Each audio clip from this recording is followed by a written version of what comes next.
happy readers! Today we're going to talk about Scott Pilgrim Volume 5, Scott Pilgrim versus the Universe. In this volume, we start off at Julie's party, and she's always having these costume parties, and they're sitting around complaining and being like, oh my gosh, yet another party. And then, guess whose ex shows up? And we're not talking about just one ex, we're talking about two exes.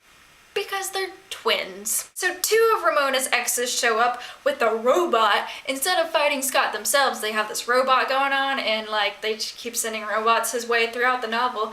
And it's kind of a cop-out. And then finally, he actually gets to psh psh, and he wins. Much thanks to Kim.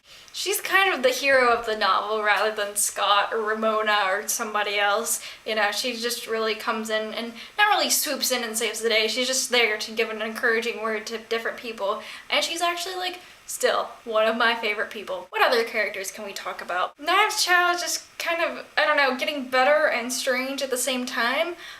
She's now hitting on Stephen Stills, which is like, what?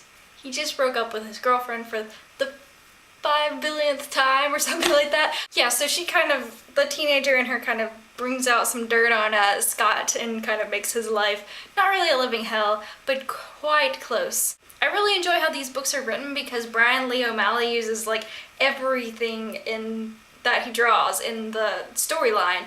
And so like things like when Ramona's upset or something like that, or I don't remember why, but she had like the beams coming out of her head, and he uses that in the storyline, and it's very interesting. And so it's not just like, oh, this is pretty drawing stuff. It's like actually like helps the storyline, and actually you're like, what does this have to do with the storyline? And then it finally like, psh. That's all I'm gonna say about that part. Also, what's interesting about the writing is that at the end of the novel, like after the story's done, Brian Lee O'Malley kind of goes through like how he draws everything and how he writes, because like he like actually does like dialogue and stuff like that, and then draws everything, and it's a whole long process. It's in there, and you should see that because it's very interesting. And I hit myself. Yes, I did.